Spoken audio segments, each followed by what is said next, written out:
الحمدللہ رب العالمین والصلاة والسلام علی نبینا محمد وعلی آلہ وصحبہ اجمعین، اما بعد۔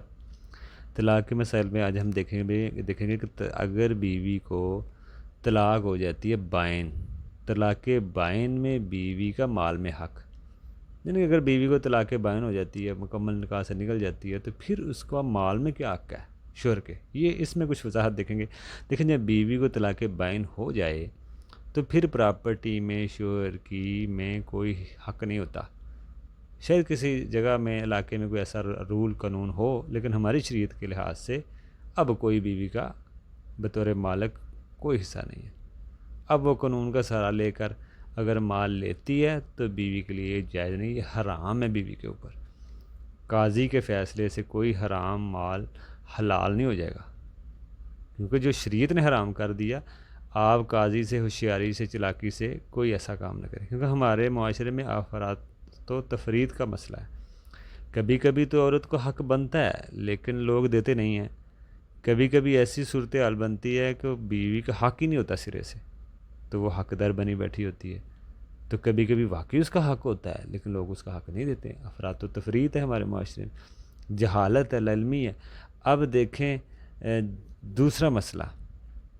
دوسرا مسئلہ کہ یہ ہے کہ عورت پراپرٹی میں حصہ لیتی ہے لیکن طلاق کے بعد نہیں جائز نہیں ہے، ٹھیک ہے نا۔ ہاں اگر طلاق رجعی ہو، رجعی میں شوہر کا انتقال ہوتا ہے، پھر تو بیوی حصہ دار بنے گی پراپرٹی میں بطور وراثت، یا نکاح میں ہے۔ لیکن اگر نکاح سے ہی وہ نکل چکی ہے، طلاق ختم ہو چکی ہے، بائن ہو چکی ہے، رجعی والا مسئلہ نہیں ہے، تو پھر اس کا حق ہی نہیں رہتا، تو پھر نہیں وہ لے سکتی، ٹھیک ہے نا۔ دوسرا، مگر اگر کسی شوہر کی وفات ہو جائے تو بیوی کو وراثت میں 1/4 یا 1/8 میں حصہ ملے گا وفات کے بعد، اس سے زیادہ بیوی نہیں لے سکتی۔ بعض اوقات پوری جائیداد میں بھی بیوی قبضہ کر کے بیٹھی ہوتی ہے، بعض اوقات تو اس کو حق ہوتا ہی نہیں ہے، بعض اوقات ہوتا ہے لیکن جتنا ہوتا ہے 1/4 یا 1/8 بطور وراثت، اس سے زیادہ لے رہی ہوتی ہے، یعنی کہ پورے پہ یا آدھے پہ قبضہ کر رہی ہوتی ہے۔ یہ بھی چیزیں بار کر پائی جاتی ہیں ہمارے معاشرے میں۔ تو بعض اوقات 1/8 یا 1/4 ہے، اگر شوہر کی اولاد ہے تو 1/8 لے گی، 8 میں سے 1۔ اگر شوہر کی اولاد نہیں ہے تو بیوی 1/4 لے گی۔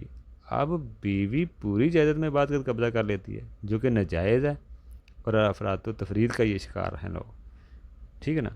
یہ شکار ہیں اس کے لوگ۔ بعض کا شوہر نے مرنے کے بعد بیوی کو کچھ بھی نہیں ملتا، شوہر کے بہن بھائی ساری پراپرٹی لے ہوتے ہیں، یہ بھی ظلم ہے بیوی کے اوپر۔ اب بلکہ بیوی کا 1/4 حصہ ہوتا ہے اس میں اگر شوہر کی اولاد نہ ہو، لیکن نہیں دیتے لوگ، کہتے ہیں تمہاری تو شادی ہو گئی آگے، بلکہ یہ دونوں باتیں غلط ہیں۔ بیوی کی آگے شادی ہو نہ ہو، شادی تو اس نے کرنی ہے۔ غلطی ہمارے لوگوں کی ہے جو ہم اس کو حق نہیں دیتے ٹائم پہ۔